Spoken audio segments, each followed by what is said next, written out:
മക്കളെ welcome back to Xylem learning. It's me Shahid Ramzan. പ്രിയപ്പെട്ട മക്കളെ, ഇന്ന് ഞാൻ വന്നിരിക്കുന്നത് എന്തിനാ അറിയോ? നിങ്ങൾക്ക് വേണ്ട ഈ ഒരു ചാപ്റ്റർ ഏറ്റവും കൂടുതൽ ബുദ്ധിമുട്ടുള്ള ചാപ്റ്റർ ആണ്, ചാപ്റ്ററുകളിൽ പെട്ട ഒരു ചാപ്റ്റർ ആണ് സർക്കിൾ മെഷേഴ്സ് അഥവാ വൃത്തങ്ങളുടെ അളവുകൾ എന്ന് പറയുന്നത്. സോ ഈ ഒരു ചാപ്റ്റർ ഇങ്ങനെ 10 മിനിറ്റ് കൊണ്ട് പഠിച്ചു തീർക്കാം എന്ന് പറഞ്ഞാൽ പ്രോബ്ലം നമുക്ക് ചെയ്യാനുള്ള വഴികളൊക്കെ നമുക്ക് ഇതിൽ കിട്ടും. അപ്പൊ അത് വെച്ചിട്ടാണ് നിങ്ങൾ ബാക്കിയുള്ള പ്രോബ്ലംസ് ഒക്കെ അറ്റൻഡ് ചെയ്യാൻ ശ്രമിക്കേണ്ടത്. മക്കൾ, നിങ്ങൾക്ക് ഇതുപോലെ ഒരുപാട് വീഡിയോസുകൾ ഞങ്ങൾ ഇങ്ങനെ അയച്ചുകൊണ്ടിരിക്കുകയാണ്. നിങ്ങൾക്കറിയാം ഓരോ ടീച്ചേഴ്സും എത്രത്തോളം കഷ്ടപ്പെട്ടിട്ടാണ് നിങ്ങൾക്ക് ഓരോ ക്ലാസ്സുകൾ എടുത്തു തരുന്നത് നിങ്ങൾക്ക് തന്നെ മനസ്സിലാക്കാൻ പറ്റും. അതിനേക്കാളൊക്കെ കൂടുതൽ കഷ്ടപ്പെട്ടിട്ടാണ് നിങ്ങൾ ക്ലാസ് കാണുന്നതും. അപ്പൊ തീർച്ചയായിട്ടും നിങ്ങൾ അഭിനന്ദിക്കാതിരിക്കാൻ വയ്യ. മക്കൾ, എന്തായാലും കുറച്ച് കഷ്ടപ്പെട്ടാൽ നിങ്ങൾ മാത്സ് പഠിക്കാൻ ശ്രമിക്കുക. കാരണം മറ്റു കുട്ടികളൊക്കെ ടഫാകുന്ന സമയത്ത് നമുക്കത് എളുപ്പമാവണം. സോ ഏറ്റവും ആദ്യത്തെ കാര്യം കാണിച്ചു തരാം മക്കളെ. ഈ ചാപ്റ്ററിൽ നിങ്ങൾ പഠിക്കാനുള്ളത് ഏറ്റവും ആദ്യം നിങ്ങൾ പഠിക്കാനുള്ള ഒരു കാര്യമാണെങ്കിൽ ഒരു സർക്കിളിനെ പറ്റി പഠിക്കാനുണ്ട്, ഒരു വൃത്തത്തെ പറ്റി പഠിക്കാനുണ്ട്, ഒരു വൃത്തത്തിന്റെ ഒരു കഷ്ണത്തെ പറ്റി പഠിക്കാനുണ്ട്. ഒരു വൃത്തത്തിന്റെ ഒരു കഷ്ണം, അതായത് സെക്ടർ എന്ന് വിളിക്കും. ഓക്കെ ആണല്ലോ? ഈ കാണുന്ന 2 ടോപ്പിക്കിൽ ചിലപ്പോൾ നിങ്ങൾ ചോദിക്കുന്നത് ഈ കാണുന്ന വരയുടെ നീളം അഥവാ പെരിമീറ്റർ, ചിലപ്പോൾ നിങ്ങൾ ചോദിക്കുന്നത് ഇവിടെ മുഴുവനായിട്ടുള്ള സ്ഥലങ്ങൾ അതിന്റെ ഏരിയ, പരപ്പളവ്. ഈ 2 ചോദ്യം ഈ കാണുന്ന ചിത്രത്തിൽ നിന്ന് ചോദിക്കും. എന്നാൽ ഈ കാണുന്ന ചിത്രത്തിൽ എന്താ ചോദിക്കാറോ? ഈ കാണുന്ന കഷ്ണത്തിന്റെ പെരിമീറ്റർ, ഈ കഷ്ണത്തിന്റെ പെരിമീറ്ററും ഈ കഷ്ണത്തിന്റെ ഏരിയയും പരപ്പളവും, ഈ 4 ടോപ്പിക്കാണ് ഈ ചാപ്റ്ററിൽ പഠിക്കാനുള്ളത്. ഓക്കെ ആണല്ലോ? ഇനി അത് എങ്ങനെ കണ്ടെത്താമെന്നും കൂടിയാണ് നമുക്ക് നോക്കാൻ പോകുന്നത്. ചിലപ്പോൾ ഈ ചോദ്യത്തിൽ ട്വിസ്റ്റ് ആയിട്ട് ഇങ്ങനെ ഒരു ചിത്രം കൂടി കാണാൻ പറ്റും. ഒരു കഷ്ണം തരും, ആ കഷ്ണത്തിനുള്ളിൽ വേറെ കഷ്ണമായിട്ട് ഇതിന്റെ ഏരിയ അഥവാ പരപ്പളം കൂടി കാണാൻ ചോദിക്കാറുണ്ട്. സോ അതിലേക്കൊക്കെ നമുക്ക് കടക്കാം മക്കളെ. ഈ ചാപ്റ്റർ ആകെ നിങ്ങൾ പഠിക്കാനുള്ളത് 4 ഇക്വേഷൻ ആണ്. അതിൽ ഒന്നാമത്തെ മോഡലുള്ള 2 ഇക്വേഷൻ, അതായത് ഒരു വൃത്തം, ഒരു സർക്കിൾ തന്നു, ആ സർക്കിളിന്റെ പെരിമീറ്റർ കാണാൻ അഥവാ ചുറ്റളവ് കാണാൻ നിങ്ങൾ യൂസ് ചെയ്യുന്ന ഇക്വേഷൻ ആണ് ഈ കാണുന്നത്, അതായത് ഈ വരയുടെ നീളം. ഓക്കെ. രണ്ടാമത്തത് ആ സർക്കിളിന്റെ പരപ്പളവിന്റെ നീളം, അല്ലെങ്കിൽ പരപ്പളവ്, ഏരിയ കാണുന്ന ഇക്വേഷൻ ആണ് ഈ കാണുന്നത്. ഇത് 2 പഠിച്ചു കഴിഞ്ഞാൽ ഈ ചാപ്റ്റർ പകുതി കാര്യങ്ങൾ കഴിഞ്ഞു. πr സ്ക്വയറും 2πr. πr സ്ക്വയർ എന്ന് പറഞ്ഞാൽ എന്താ? പരപ്പളവ് കാണാൻ. ഒരു എക്സാമ്പിൾ ഞാൻ കാണിച്ചു തരാം. ഒരു സർക്കിൾ എടുത്തു മക്കളെ, നന്നായി ശ്രദ്ധിക്കുക, ഇമ്പോർട്ടൻ്റ് ആണ്. ഒരു സർക്കിൾ എടുത്തു. ഈ കാണുന്ന സർക്കിളിന്റെ റേഡിയസ് തന്നിട്ടുണ്ട് 3 സെന്റിമീറ്ററാണ് എങ്കിൽ ഈ കാണുന്ന സർക്കിൾ വൃത്തത്തിന്റെ ചുറ്റളവ് എത്ര? മക്കളെ, ഈ വീഡിയോ മുഴുവനും കണ്ടതിന് ശേഷം നിങ്ങൾ എന്ത് ചെയ്യുക? ഈ വിലപ്പെട്ട ഫീഡ്ബാക്ക്, നിങ്ങൾക്ക് എന്താണോ വീഡിയോ കണ്ടിട്ട് നിങ്ങൾ തോന്നുന്നത് അത് നിങ്ങൾ കമന്റ് ചെയ്യുക. നിങ്ങളുടെ എല്ലാ ഫ്രണ്ട്സിനും എന്താക്കണം? ഈ വീഡിയോ അയച്ചു കൊടുക്കണം. അപ്പൊ ലൈവിലേക്കൊക്കെ വരുന്ന സമയത്ത് ഈ ചാപ്റ്റർ ഞാൻ പറയുമ്പോൾ വളരെ ഈസി ആയിരിക്കും. ഇതൊന്നും കാണാതെ ലൈവിൽ വരുന്ന കുറെ കുട്ടികളുണ്ടാവും. സാർ ഇത് മനസ്സിലായില്ല, അത് മനസ്സിലായില്ല എന്ന് അവർ പറഞ്ഞുകൊണ്ടിരിക്കും. കാരണം അവർക്കൊന്നും ഈ പറഞ്ഞ ടോപ്പിക്ക് ചിലപ്പോൾ ഓർമ്മ ഉണ്ടാവില്ല. അപ്പോൾ പെരിമീറ്റർ പറഞ്ഞാൽ 2πr ആണ്. So the answer is 2 × π × r എന്ന് പറഞ്ഞാൽ 3 ആണ്. So the answer is 6π cm. ഇത്രേ ഉള്ളൂ ഈ കാണുന്ന ചോദ്യത്തിന് ഉത്തരം. ഇനി 2 മാർക്ക് കിട്ടും, അല്ലെങ്കിൽ 1 മാർക്ക് കിട്ടും. എന്നാൽ ഇതേ ചോദ്യത്തിന്റെ പരപ്പളവ് അഥവാ ഏരിയ കാണാൻ നിങ്ങൾ ഏതാ യൂസ് ചെയ്യേണ്ടത്? πr സ്ക്വയർ ആണ്. അപ്പോൾ π × r എന്ന് പറഞ്ഞാൽ 3 square, that is 9π centimetre square. Area അഥവാ പരപ്പളവ് കാണുമ്പോൾ സെന്റിമീറ്റർ സ്ക്വയറും കൊടുക്കണം, പെരിമീറ്റർ കാണുമ്പോൾ ചുറ്റളവ് കാണുമ്പോൾ സെന്റിമീറ്ററും കൊടുത്താൽ മതി. അപ്പോൾ ഫസ്റ്റത്തെ 2 ടോപ്പിക്കും സെറ്റ് അല്ലേ? അടുത്തൊരു കാര്യത്തിലേക്ക് കിടക്കട്ടെ, നന്നായിട്ട് ശ്രദ്ധിക്കട്ടോ. ചിലപ്പോൾ ഇതേ ചോദ്യത്തിന് സെറ്റ് ചിലപ്പോൾ നിങ്ങൾക്ക് ഈ ചോദ്യം 6 സെന്റിമീറ്റർ ഡയമീറ്റർ എന്നേക്കും തരാം. അപ്പോൾ നിങ്ങൾക്ക് നേരിട്ട് ആൻസർ ചെയ്യാം. ഡയമീറ്റർ എന്നാൽ നേരിട്ട് ആ ഡയമീറ്ററിന്റെ കൂടെ π ഇട്ട് കൊടുത്താൽ എന്തായി? പെരിമീറ്റർ ചുറ്റളവായി. അതായത് 2 × r ആണ് ഡയമീറ്റർ. ഓക്കെ.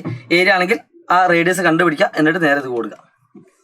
എന്നാൽ രണ്ടാമത്തെ ഇക്വേഷൻ ആണ്, വളരെ പ്രധാനപ്പെട്ട 2ാമത്തെ ഇക്വേഷൻ ആണ് ഈ കാണുന്നത്.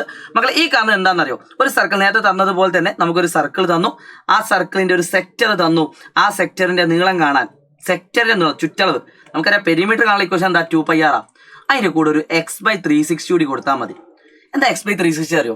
നമുക്കറിയാം സർക്കിളിന്റെ മുഴുവൻ ഭാഗം 360 ആണ്. അതിലുള്ള x ഭാഗം മാത്രമാണ് നമ്മൾ കണ്ടുപിടിക്കുന്നത്, ഈ x ഭാഗത്തിന്റെ പെരിമീറ്റർ. അതുകൊണ്ടാണ് അതിന്റെ ഇക്വേഷൻ x/360 × 2πr എന്ന് വന്നത്. ഓക്കെ അല്ലേ? അതായത് ഈ കാണുന്ന മോഡൽ ചിത്രത്തിന്റെ പെരിമീറ്റർ അഥവാ ചുറ്റളവ് കാണാൻ നിങ്ങൾ എന്ത് ചെയ്താൽ മതി? ആർക്ക് ലെങ്ത് എന്ന് പറയും കേട്ടോ, അഥവാ ചാപത്തിന്റെ നീളം. ആർക്ക് ലെങ്ത്, ചാപനീളം. അപ്പൊ നിങ്ങൾക്ക് ഈ ഇക്വേഷൻ യൂസ് ചെയ്താൽ മതി. ഒരു എക്സാമ്പിൾ കാണിച്ചു തരട്ടെ മക്കളെ, ശ്രദ്ധിച്ചോളൂ. ഈ കാണുന്ന ചിത്രം ഞാൻ ഇങ്ങനെ വരച്ചിട്ടുണ്ട്. ശ്രദ്ധിക്കാം, റഫായിട്ട് വരച്ചു. ഈ കാണുന്ന അളവ് ഒന്ന് വൃത്തിയിലാക്കല്ലേ. ഈ കാണുന്ന അളവ് മക്കളെ ശ്രദ്ധിക്കുക, ഈ കാണുന്ന അളവ് 60 ഡിഗ്രി ആണെന്ന് വിചാരിച്ചോ. അങ്ങനെ ഇതിന്റെ നീളം 4 സെന്റിമീറ്റർ ആണ്. അങ്ങനെയാണെങ്കിൽ ഈ കാണുന്ന ഈ ആർക്ക് ലെങ്ത്തിന്റെ നീളം എത്ര? അഥവാ വൃത്തചാപത്തിന്റെ നീളം എത്ര?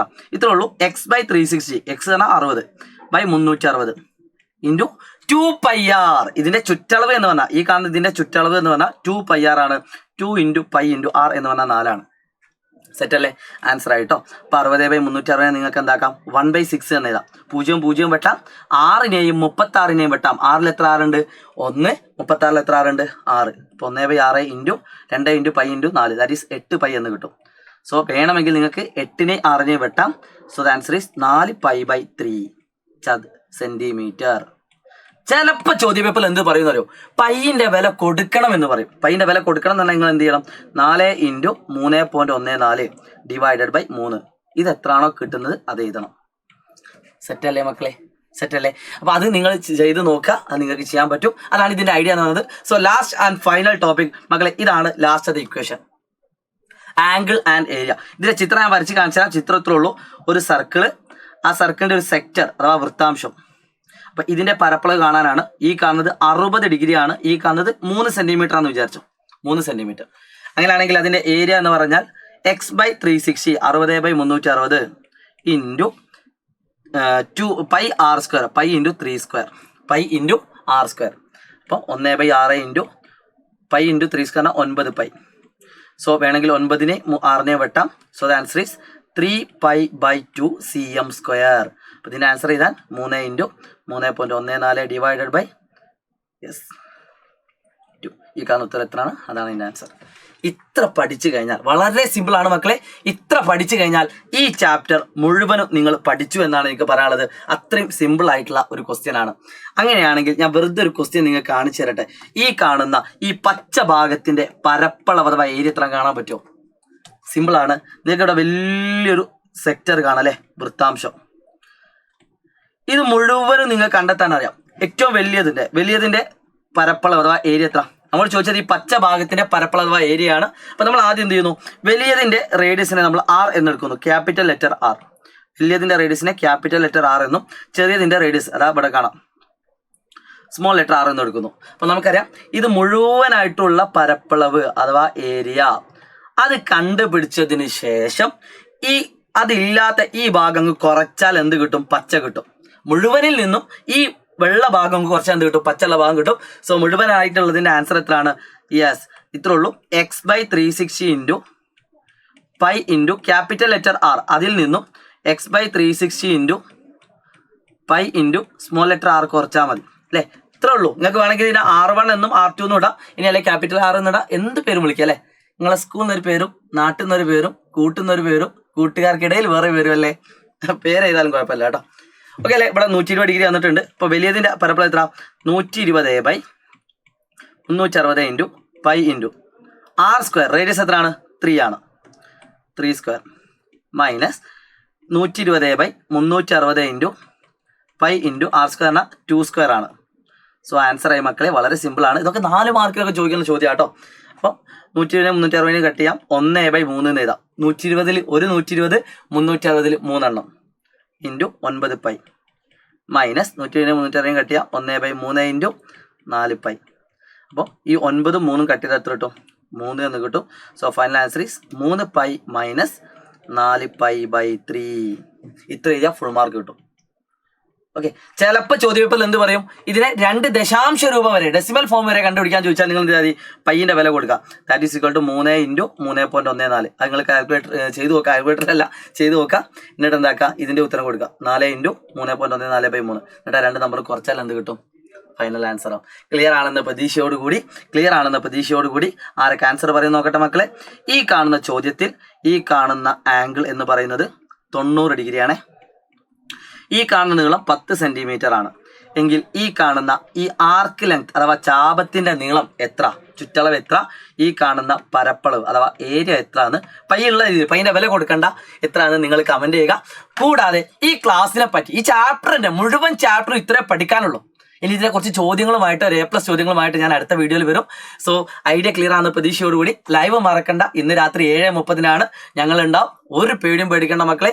മാത്തമാറ്റിക്സിൽ ഞാനും AD സാറും നിങ്ങളുടെ കൂടെ ഉണ്ടാവും. ഒരു പേടിയും പേടിക്കേണ്ട.